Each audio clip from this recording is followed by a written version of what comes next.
Compartimos y estudiamos casos de internacionalización de empresas latinoamericanas. Analizamos su proceso y uso de tecnologías para llegar a nuevos mercados, partiendo de nuestra experiencia como investigadoras y consultoras. Les habla Liliana Franco, soy administradora de empresas y disfruto estudiar sobre digitalización y virtualidad. Soy Ana Parente, negociadora internacional y apasionada por los temas globales. Y yo soy María Alejandra Jiménez, comunicadora, y me encanta la investigación de experiencia de usuario. Este es El Efecto Monarca.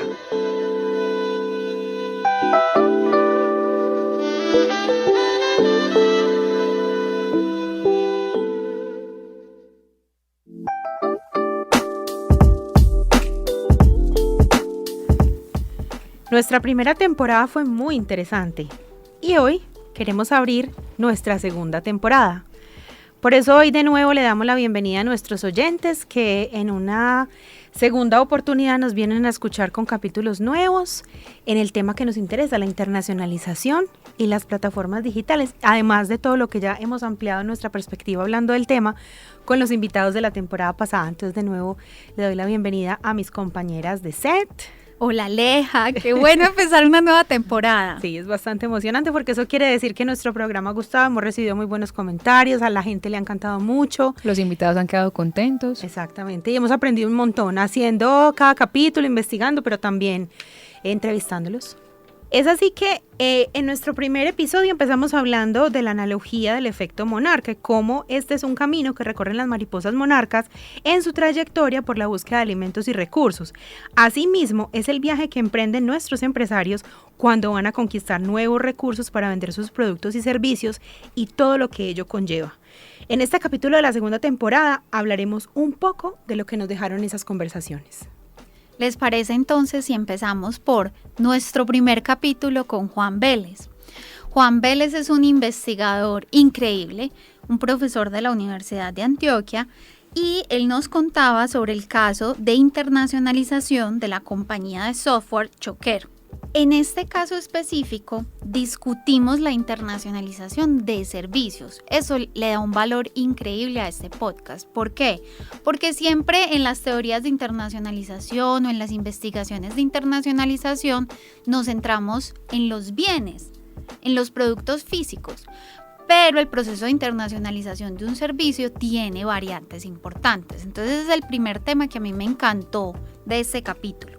Además me gustó mucho este capítulo con Juan, que discutimos conceptos críticos en los negocios internacionales. Entonces hablábamos de conceptos como las desventajas del extranjero, el salto de rana, las capacidades gerenciales y la legitimidad en procesos de expansión internacional. Entonces casi que ese capítulo fue una clase básica de negocios internacionales. Y adicionalmente amé ese capítulo porque hablábamos de las diferencias entre procesos de internacionalización de compañías manufactureras y de compañías de servicios, teniendo en cuenta que esta era una compañía de software, que es una industria a la que el gobierno colombiano le está apuntando fuertemente porque ve una posibilidad de crecimiento en la industria, en la generación de empleo y en la atracción de inversión extranjera. Adicionalmente, quisiera como resaltar unas recomendaciones que Juan Vélez le entregaba a los empresarios, a los emprendedores y a los académicos en temas de internacionalización. Entonces había una frase que él usó en el podcast que decía: usted cuando va a hacer un proceso de internacionalización tiene que pensar muy bien en cuándo entrar, cómo entrar y dónde entrar. Entonces esas tres preguntitas son claves en el proceso de internacionalización: cuándo, cómo y dónde entrar. Luego, él daba un consejo que creo que para los emprendedores que nos están escuchando es vital, y es que él decía que para ser competitivos internacionalmente teníamos que desarrollar capacidades gerenciales y organizacionales que generaran un valor diferencial en el mercado extranjero. Entonces no es solo de invertirle a la compañía, sino de invertir en esas personas de la compañía para poder ser competitivos internacionalmente. Otro punto muy interesante, y esto siempre lo hablamos en la economía colombiana, es que él decía, bueno, es que tenemos que descomoditizar los negocios en la industria de software. Es decir, no vender servicios de software en el extranjero porque la moneda colombiana está devaluada, entonces podemos ser más baratos. Y en eso solamente se basa nuestra competitividad. No, él decía, pensemos en cómo me puedo diferenciar afuera más allá de un precio o una moneda devaluada. Y finalmente, y esto me encantó porque para el contexto latinoamericano y colombiano tiene mucho sentido, él decía, a veces por ser de países emergentes o de países con contextos turbulentos pensamos que tenemos desventajas, que no nos podemos internacionalizar tan fácil como una compañía de Estados Unidos o de Suiza. Pero por el contrario, se ha encontrado que ese contexto turbulento hace que las compañías locales desarrollen ventajas, desarrollen capacidades que los hacen más competitivos en el exterior. Entonces nos estaba diciendo, hey, ojo, ser de Latinoamérica te da valor, ser de Colombia te da valor. Entonces este capítulo me parece que hicimos una lección perfecta para que fuera el primer capítulo porque era como una clase básica de negocios internacionales. No, y fue muy bonito como la invitación que Juan nos hizo, pues primero a la importancia de la investigación como para todas estas detalles que tiene ese proceso y en unas palabras tan sencillas que lo explicó pues para todos nuestros públicos. Entonces me parece muy apasionante como cuentas cómo sucedió con ese capítulo, además que es un colega que admiramos muchísimo y eso lo conecto con que en nuestra segunda temporada vamos a hablar mucho de eso. Vamos a hablar de cuáles son las ventajas de venir de un país con una economía en desarrollo que le permiten hacer cosas atrevidas. Perfecto, entonces yo ya quiero en esa misma lógica que continuemos con el segundo capítulo, que se pega muy bien a esa exportación de servicios. Y es el caso que nos presentó el profesor Sascha Furst, un alemán, investigador alemán que vivió muchos años en Medellín y que actualmente se encuentra en Guadalajara en la Universidad de Monterrey.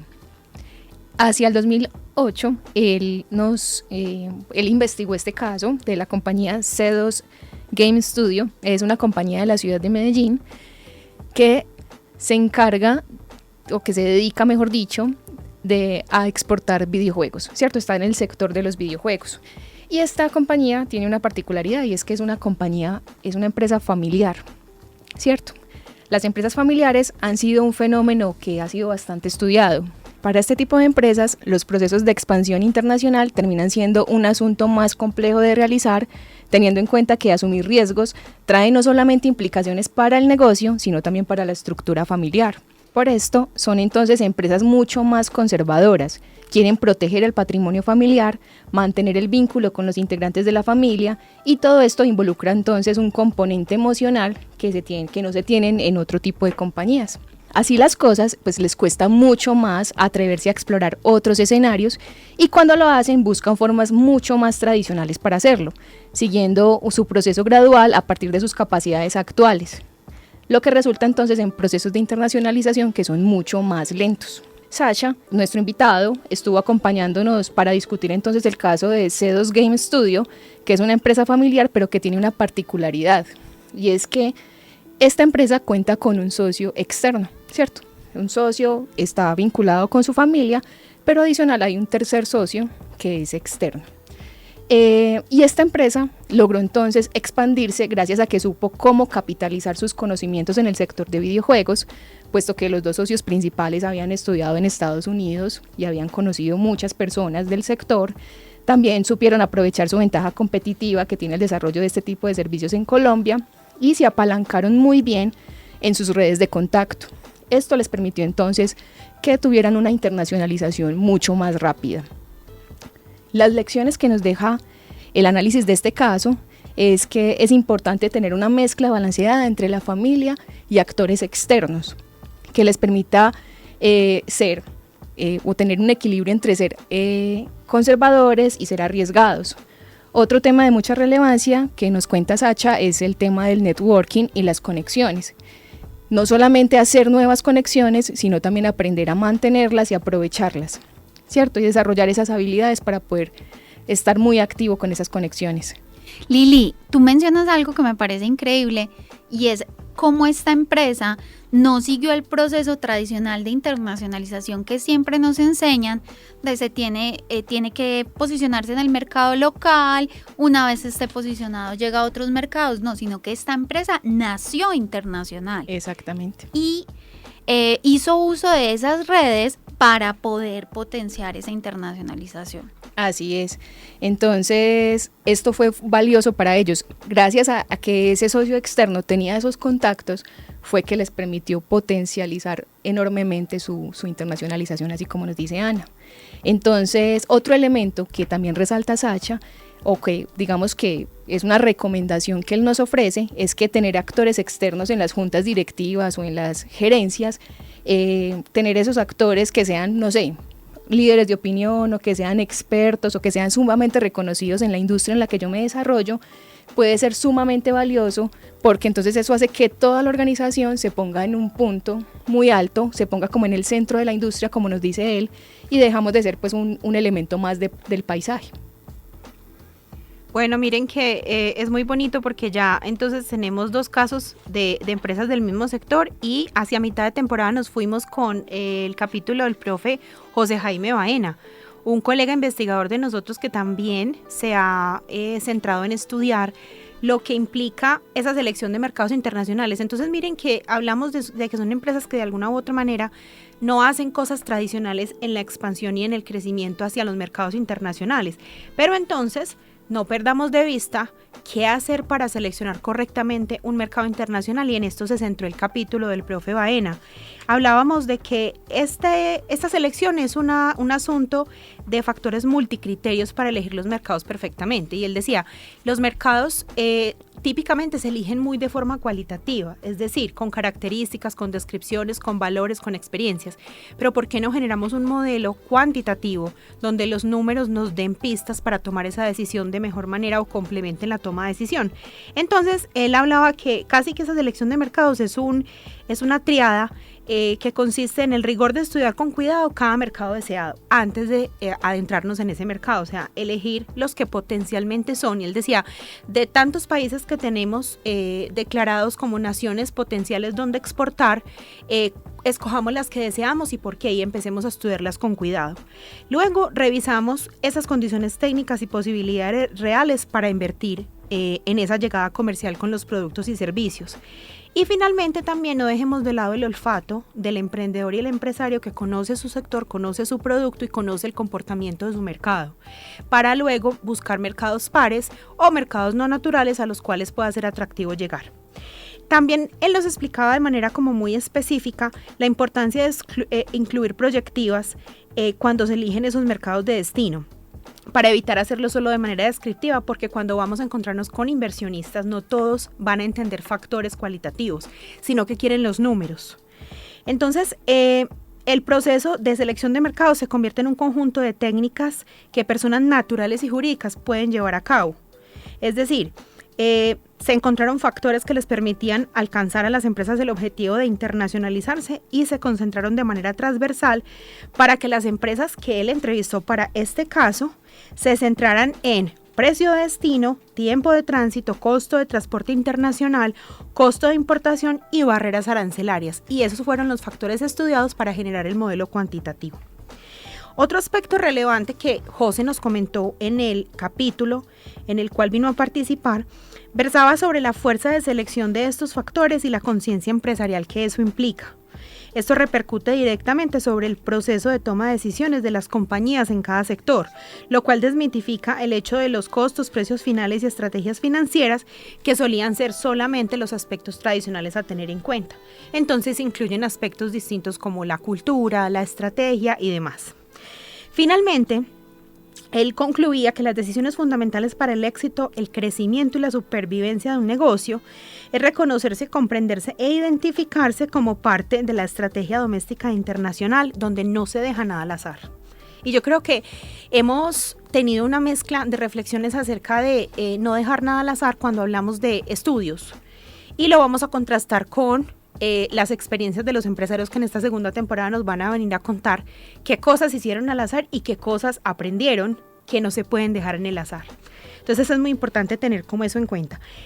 Como conclusión general del episodio, definitivamente los procesos de análisis y de investigación son herramientas relevantes y necesarias para que las empresas den pasos más seguros y pasos más apoyados en quienes desde la academia los miran con intención de estudiarlas. Entonces la invitación de José fue a hacer parte a los investigadores de las decisiones empresariales y especialmente de las jugadas que las empresas van a hacer para que se complementen academia y empresa. Muy bien, Aleja. Ese capítulo de José Jaime a mí me pareció muy interesante porque él y su coautor incluyeron un montón de elementos para elegir mercados, elementos tradicionales como el tema cultural o el tema arancelario, pero también hablaban de otros elementos como el olfato.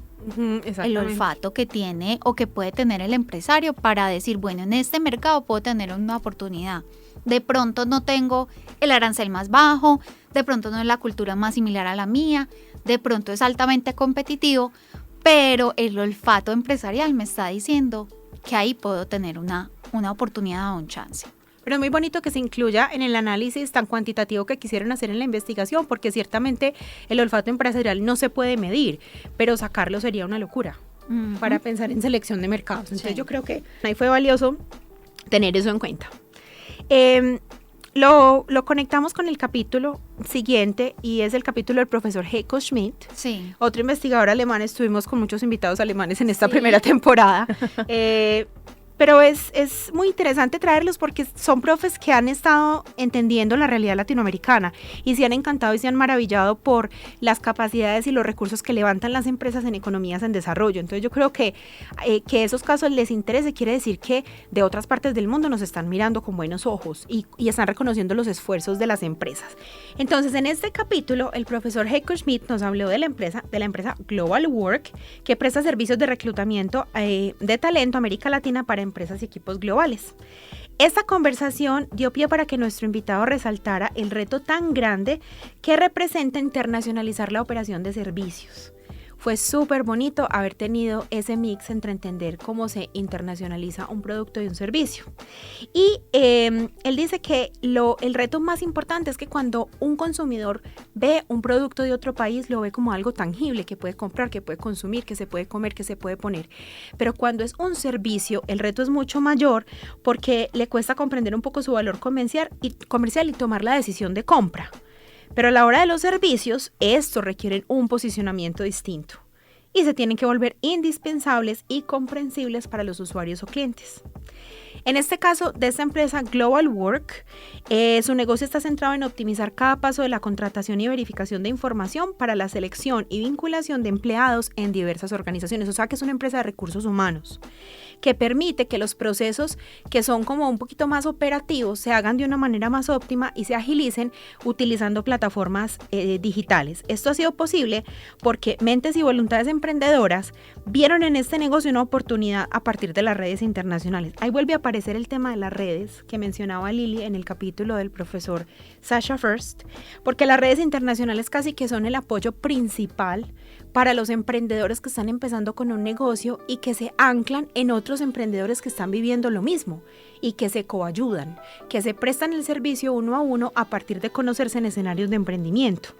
Entonces, él nos explicaba una cosa muy importante, creo que Ana también lo mencionó ahorita, y es las empresas Born Global, como el caso de Global Work, o sea, empresas que ya nacen internacionales, es un modelo que empezó más o menos a generar como una distinción en la literatura de los negocios internacionales hace más o menos 20, 30 años, cuando empezaron a darse cuenta que estaban naciendo compañías que estaban haciendo operaciones comerciales por fuera de sus mercados domésticos y que no necesariamente vivían el proceso tradicional de expansión como los modelos clásicos de internacionalización.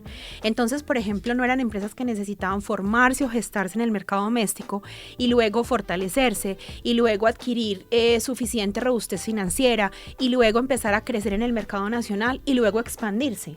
Por el contrario, estas empresas estaban aprovechando la tecnología y el desarrollo del Internet, estamos hablando hace 30 años que era muy distinto el Internet, y empezaron a decir, con esto expandamos fronteras, o sea que el concepto de fronteras para ellas era muy distinto. Global Work hace parte de este combo de empresas, pero ya Global Work nace en un momento donde hay muchas cosas resueltas, como por ejemplo la posibilidad de yo hacer unas entrevistas a mis posibles candidatos para un puesto de trabajo a partir de una videollamada, como por ejemplo hacer verificación de antecedentes judiciales y antecedentes financieros de un candidato a un puesto de trabajo a partir de la investigación de datos en la red y de que los países me provean información para yo poder tener ese registro de cada uno de mis candidatos. Entonces esa es la operación en la que consiste Global Work. Y él nos contaba que esa experiencia les permitió a ellos conseguir mucho capital de inversión, levantar mucho interés entre los inversionistas y expandir su operación y su negocio a muchos países de América Latina. Entonces, con eso, el profesor lo llama el concepto de nuevos emprendimientos internacionales, es que él está desarrollando su tesis doctoral y su investigación, y este caso escucharemos más probablemente en esta temporada o más adelante, pero eso es una sorpresa para todos nuestros oyentes, porque esta empresa me encanta. De este episodio, ¿qué nos queda? Una enseñanza súper potente, y es que el valor de la investigación, anudada a los esfuerzos de las empresas para nuestros estudiantes, resulta en oportunidades en apalancar sus ideas. Para nuestros empresarios es el apoyo emocional y el negocio en el mercado y la noción de lanzarse. Y para nuestros académicos, a seguir mirando estos fenómenos que están sucediendo para seguir cruzando conceptos y entender cómo se encuentran todas las voluntades en el escenario internacional. Perfecto. Entonces, nuestra primera temporada cerró con un episodio en el que tuvimos a uno de nuestros más grandes amigos, que es Alexander Tavares, ¿cierto? Alex, entonces a partir de su experiencia como consultor y como investigador, tuvo la oportunidad de participar en la construcción de un libro de casos con la corporación Ruta N de Medellín y un par de consultores externos, ¿cierto? Digamos que uno de los resultados que obtuvo este análisis de caso es que ellos lograron como determinar cuáles eran esos desafíos a los que se enfrentan las organizaciones de Medellín para lograr internacionalizarse. Y Alex entonces nos presenta estos desafíos agrupados en dos grandes dimensiones. Una tiene un carácter exógeno, es decir, está más relacionada con esas capacidades que puede proporcionar el propio país. Por ejemplo, la normatividad, el tema de vías, el tema de infraestructura, y la segunda es de un tipo endógeno, que estas sí están más relacionadas con un nivel más organizacional, es más interno. Por ejemplo, el tema de hacer una buena planeación estratégica, como nos decía Alex ahorita hace un rato, el tema de no dejar las cosas al azar, por ejemplo, el tener el conocimiento de los mercados de destino, el contar con el talento humano adecuado, regulaciones, marcos normativos del mercado de destino, no llegar al mercado de destino sin tener en cuenta que tienen un tipo distinto de negociación, por ejemplo, ¿cierto? Entonces, esa falta de conocimiento y preparación hace parte de esa segunda dimensión, ¿cierto? Hay otro elemento, otro desafío que él también nos menciona, que es algo muy cultural de nosotros, que también ahorita Ana lo mencionaba, y es la poca, o digamos que la falta de trabajo en equipo que tenemos nosotros, ¿cierto? La falta de asociatividad, y es que nos cuesta mucho conformar redes, nos da desconfianza contarle al otro lo que estamos haciendo, decirle, vení, continuemos este negocio juntos, ganemos los dos. Entonces, eso también es un factor que juega mucho en contra, al igual que el dominio del idioma. Lili, acabas de describir nuestro capítulo siguiente. Entonces, en el segundo capítulo de esta temporada, tenemos un invitado excelente con una empresa de servicios publicitarios que habla de eso mismo, habla de la falta de asociatividad entre las empresas en los procesos de internacionalización y habla de la necesidad de la lengua extranjera para expandirse. Exacto, y no es que tengamos que dominar el inglés perfectamente, pero sí tener como la chispa de arriesgarnos y hacerle como podamos, ¿cierto? Entonces, al igual que nos decía entonces ahorita en el capítulo de Juan Vélez, también nos hablaba de las claras diferencias que hay entre entonces exportar manufactura, exportar en el sector manufactura y exportar en el sector servicios. Sí. Aunque, o sea, si bien las dos tienen sus particularidades, obviamente exportar manufactura me requiere unos elementos adicionales, ¿cierto? En infraestructura, puertos, etcétera. Entonces, entre las buenas prácticas que Alex entonces quiere dejarle a nuestros empresarios, emprendedores que nos escuchan, es que hay que desarrollar dos capacidades, una de orden cognitivo y otra de orden del capital humano. Desde lo cognitivo, entonces hay que tener una mentalidad internacional, ¿cierto? A nuestros empresarios les tiene que caber el mundo en la cabeza. Tienen que tener una actitud distinta frente al riesgo, ¿cierto? No es como que tirémonos de cabeza a lo que primero que encontremos. O sea, asumamos riesgos, pero planeemos ese riesgo, sepamos cómo minimizar esa incertidumbre, qué podemos hacer, qué elementos tenemos que tener en cuenta, ¿cierto? Otro tema es también la adaptabilidad. ¿Cómo yo entonces adapto? Listo, si para mi mercado doméstico tengo estos servicios, esta oferta, ¿cómo entonces me adapto para poder lograr alcanzar otros mercados? Y tener esa capacidad de trabajo proactivo. Todo esto entonces desde lo cognitivo. Pero desde el capital humano, entonces necesitamos también tener mayor conocimiento de las culturas, mayor apertura mental, conocer los mercados, conocer la normatividad, conocer otras personas que me puedan ayudar y capitalizar todos esos conocimientos para que yo pueda explorar cada vez más y que la exploración sea una constante, siempre una constante. Wow, yo las escucho y la verdad me sorprendo. Increíble todo lo que aprendimos en esta temporada. Fue muy, muy bonito y nos ayudó tanto a preparar esta segunda. Entonces, niñas, si yo les preguntara una cosita que les queda de la primera temporada. La investigación, la necesidad de conocer a dónde voy, cómo lo voy a hacer y cuándo lo voy a hacer. Investigación, planeación, ahí lo mezclamos. Exacto. Para mí también es el asumir riesgos, ¿cierto? Y el no importar que mi idioma no sea perfecto, pero arriésguese y hágale como pueda, hágase entender como pueda. Y si se va a equivocar, equivóquese, pero inténtelo. Inténtelo. Bueno, a mí me queda no tan de la internacionalización, pero sí de la experiencia del podcast. Me ha parecido genial este proyecto, que hayamos materializado una primera temporada y que nuestros oyentes nos sigan acompañando en una segunda temporada. Y hacer este proceso para nosotros también fue atrevernos, también fue investigar, también fue arriesgarnos en un lenguaje que no conocíamos, que es el lenguaje de la radio, y con el apoyo de personas que nos han ayudado tanto. Y de los regaños de Alejo. Y de los regaños de Alejo, nuestro máster, que nos edita y nos ayuda, pero que nos quiere mucho también. Pero sí fue una experiencia muy interesante. Entonces, pues a las personas que nos estén escuchando y que se apasionen por un tema, que les guste de corazón, que lo quieran hacer, que se le quieran meter toda la ficha, pues invitados también a que hagan podcast de la mano de los que ya estamos haciendo podcast y nosotros que también miramos a muchos referentes de los cuales tenemos que aprender.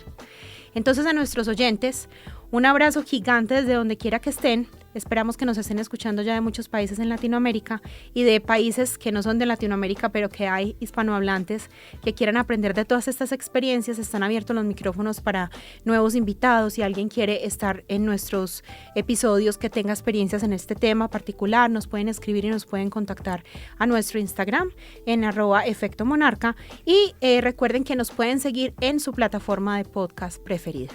Un abrazo para todos. Compartimos y estudiamos casos de internacionalización de empresas latinoamericanas. Analizamos su proceso y uso de tecnologías para llegar a nuevos mercados, partiendo de nuestra experiencia como investigadoras y consultoras.